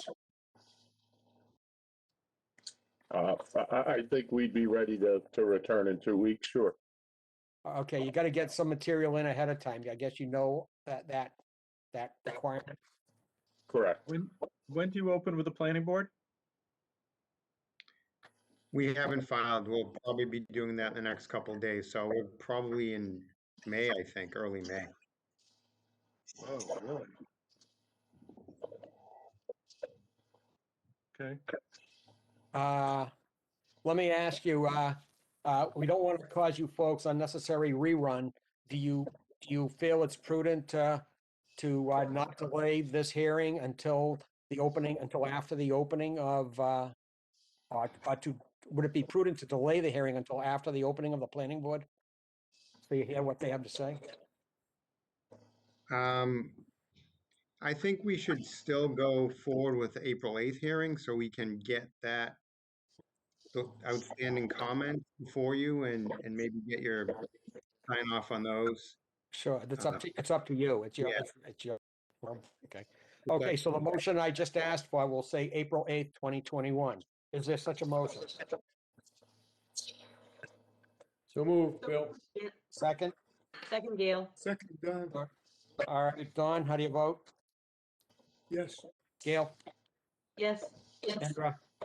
Yes. Bill? Yes. Jennifer? Yes. Ed? Yes.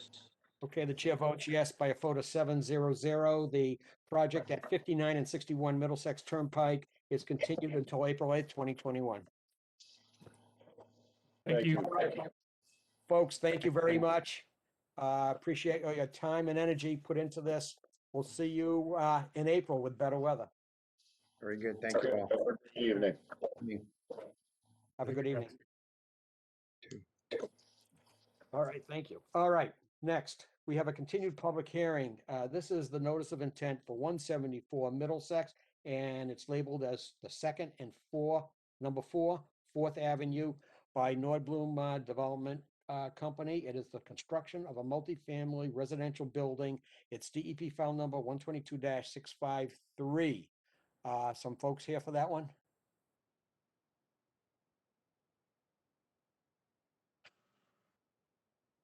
I actually don't see anybody here for that, Larry, which is strange. Yeah, it is strange. The hearing is still open. And were there issues, John or Eileen, that you remember that needed to be attended to and responded to? Or were I there think- residual questions? No, I think that they responded to everything. You know, it was a somewhat tricky site, and I think that they, made a really nice effort with their flood storage plans, and I appreciated the fact that they, they put in the tree boxes, and they made an attempt to calculate how much phosphorus would be removed, which isn't actually a requirement just yet. So I don't think there was anything that was outstanding, and we were happy if you wished to close tonight. Eileen, have they seen a draft of the order? Oh, they have. Yeah, I sent it to them as well. So I'm not sure why they're not here tonight. Okay, John, do you agree we should move forward, even though they're not here? Yes, they actually asked if they needed to show up. When we talked to Bob Buckley at the Chamber of Commerce, he and Frank asked, and that we told them they didn't really need to be here. Well, that explains why they're not here. Yes. Okay. I had forgotten that.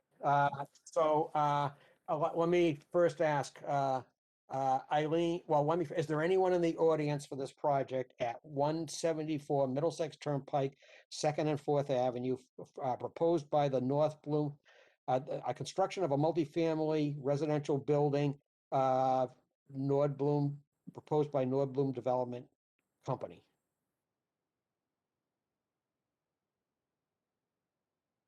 All right, there's no one here for that. So Eileen, would you like to review the draft documents then?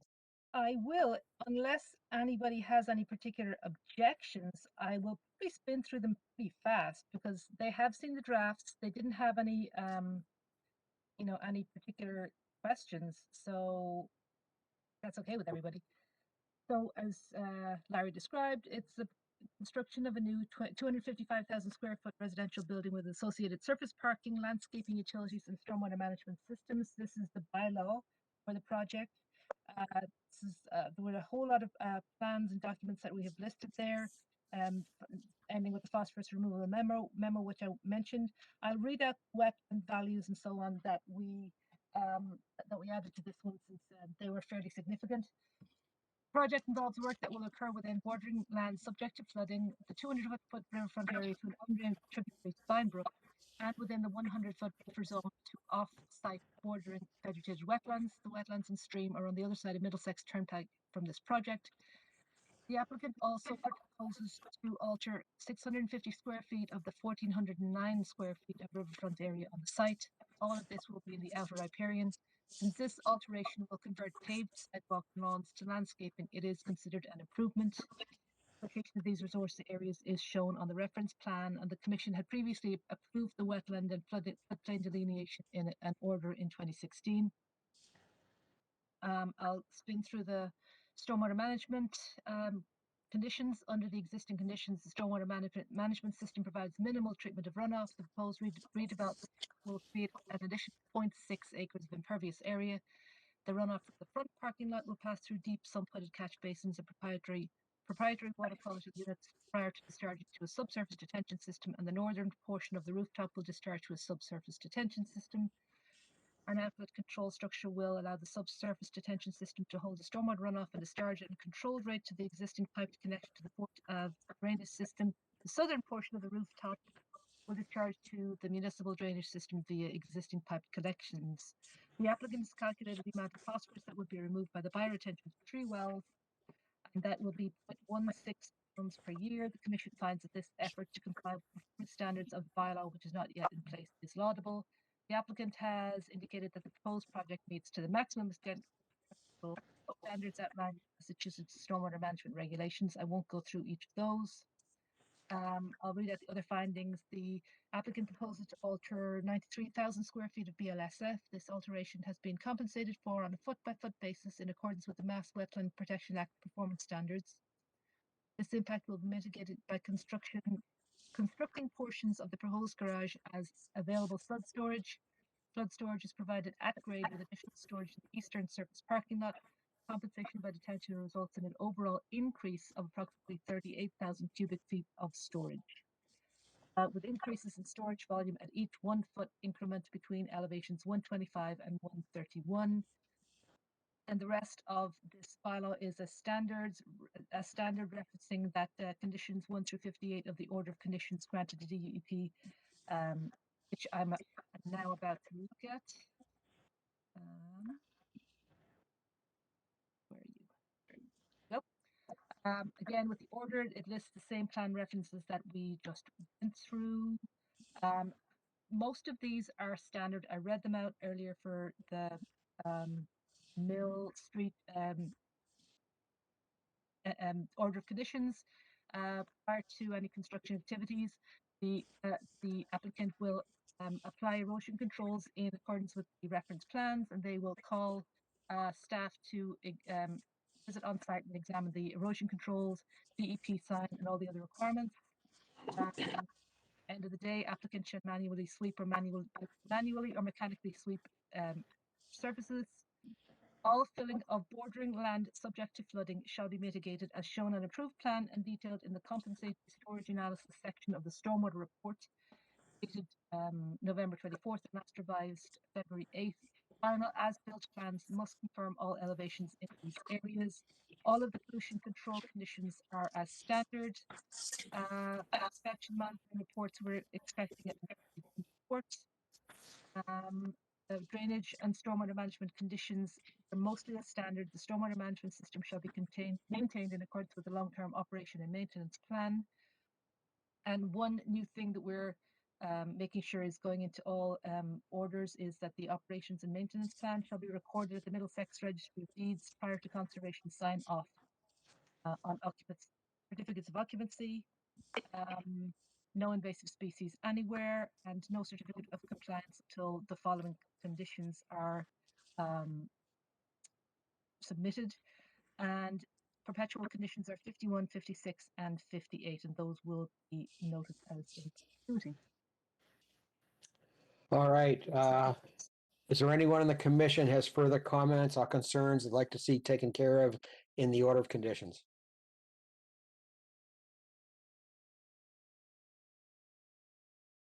John, do you have anything further on this one? I don't. All right. Could I have a motion to close the hearing on DEP file number 122-653 for 174 Middlesex Turnpike and second and number 4, 4th Avenue? So moved, Don. Okay, was that seconded? Sure, Gail.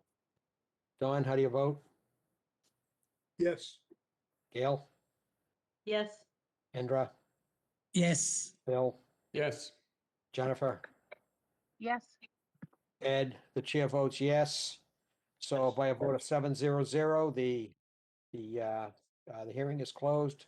Could I have a motion to approve the findings under Burlington Bylaw Article 14 for the same project, 174 Middlesex Turnpike, second and number 4, 4th Avenue? So move, Bill. Second. Second, Indra. Dawn, how do you vote? Yes. Gail? Yes. Indra? Yes. Bill, Yes. Jennifer, Yes. Ed? Yes. Chair votes yes by a vote of 700. The findings are adopted by Article 14. Could I have a motion to adopt the order of conditions for 174 Middlesex Turnpike and second and number 4, 4th Avenue by the Nordblum Development Company under Burlington Bylaw Article 14 and the State Wetlands Protection Act? So moved, Ed? Second, Second, Gail. Dawn, Yes. Gail, Yes. Indra, Yes. Bill, Yes. Jennifer, Yes. Ed? Yes. The chair votes yes by a vote of 700. The order of conditions for the proposed project of 174 Middlesex Turnpike is approved. Could I have a motion to require the posted on surety under Burlington Bylaw Article 14 for how much, Gail, is it recommended? Eileen? Oh, I'm Eileen, sorry. I'm sorry, Eileen. He said, it's okay, Eileen. He said Gail. I did say Gail, that's all right. I closed it. Oh my God. Sorry. I'm gonna have to open it up again. I've forgotten. I'm getting tired. I'm sorry. I think it was 15,000. Can anyone confirm that? It's opening now. Let me just check. Yeah, that's what I saw in there too, Eileen. All right, could I, so the motion will be for $15,000 requiring the posting of surety under Burlington Bylaw Article 14. Is there So a moved. second? Indra. Second, Till.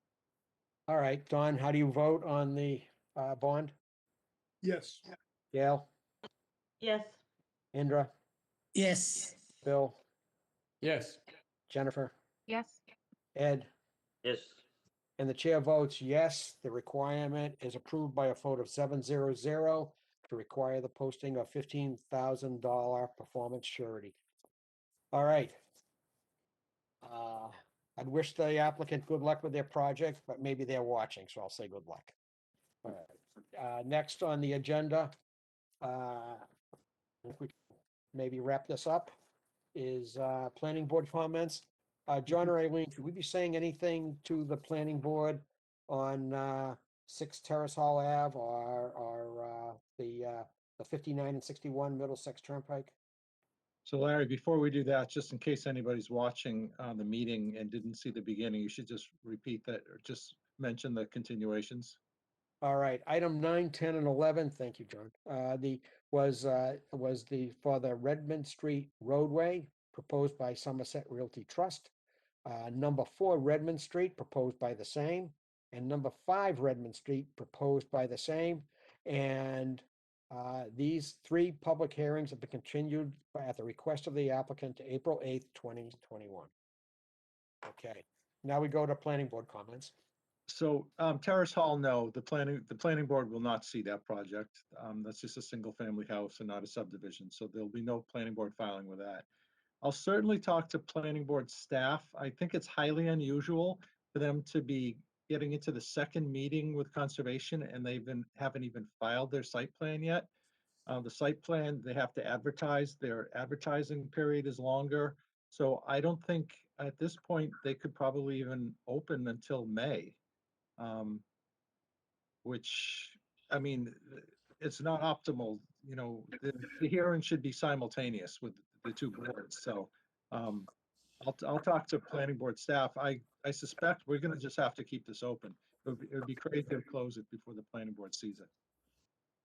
Right, and oftentimes we have heard comments that applicants don't want to get the runaround with different requirements, and them going back and forth is not useful if the planning board hasn't even heard it. Right. Okay. Subcommittee and staff reports and updates. Listed here is stormwater bylaw revision. John or Eileen, would you like to say a few words? We had a fairly extensive set of meetings with we formed a subcommittee with the bylaw review committee because they, after you all approved some changes to the stormwater bylaw, they had a lot of structural changes that they wanted to make. They just wanted to make it more sort of in line with other bylaws that are already in existence. So we, as I said, we did quite a bit of work with them. Most of the changes are structural. We moved things around, we added some definitions. We did remove the requirement for the stormwater permit to be recorded, but we added in the requirement that the O&M plan would be recorded because that's really more important as the living document with the plan. And other than that, the main changes were with what you already saw, the addition of new performance standards and changes to the administrative stuff like just number of copies that we get. Unless John has any additions, I think that kind of summarizes it. And I'm happy to, I'll email you all in the morning if you wish, a clean and the red line copy of what has just been submitted to town meeting today. So this is for the Maytown meeting. So this is for Maytown meeting. This is try two, and we're up against a deadline with the EPA. So this is, if we don't pass it at Maytown meeting, we'll be in non-compliance with the EPA. All right. John, do you want to talk? Signs and consent decrees. John or Eileen, would you like to make a comment about review by the Burlington Area Chamber of Commerce? So we met, Larry, Eileen, and I met with the Government Affairs Subcommittee of the Burlington Chamber of Commerce, because they saw that this bylaw was being proposed and they just had questions about it. And I think in general they were fine with it. Their main concern was, as was when we did the wetland bylaw, the timing of it and whether or not things would be grandfathered, projects that were being filed now, or things that had been built in the past, would they be retroactively required to meet standards? So I think we allayed their fears on those concerns. They were particularly concerned about requiring low impact development structures to handle stormwater. But I think it was me who pointed out that usually these LID features are often less expensive than putting in the pipes and all that stuff. Right. Okay, anybody have a question on the stormwater bylaw revisions? Any commissioner or anybody here? All right, then if there's nothing further under subcommittee and staff reports, it'll be April 8th, 2021. The next meeting after that will be April 22nd, 2021. We have other business listed as MACC Annual Environmental Conference. John or Eileen, would you like to say a few words about that, please? Sure. So I don't know. Most of you have probably not been to MACC, but they typically have. Gail has. Okay. Bill, did you ever go? It's generally held out at Holy Cross, and it's a one-day event around the 1st of March, typically. And they actually managed to get it in last year before the pandemic. But this year it's all virtual, and they're offering workshops over about a week and a half, 10 days or a week and a half, roughly. Some of them during the day. But so you are all members of MACC. So you can sign up for 1 or 2 workshops if you want, or you can sign up for the whole thing. Just send us a copy of your receipt for signing up, and you'll get reimbursed by the town.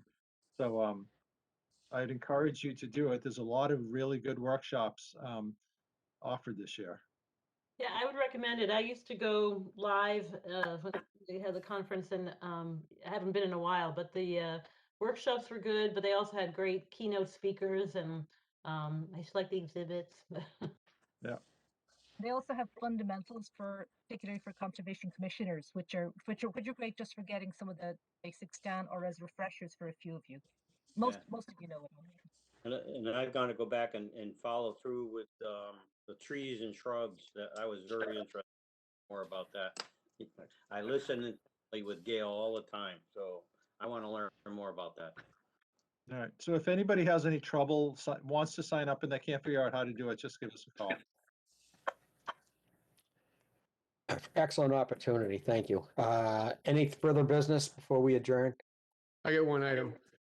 Just a Yes. question for John and Eileen. I was reading Amy's candidate profile, and in it, she mentioned as a goal to, I'm going to read it here, to implement the viewpoint application to improve communication of building-related activities between planning, building, Board of Appeals, and other departments.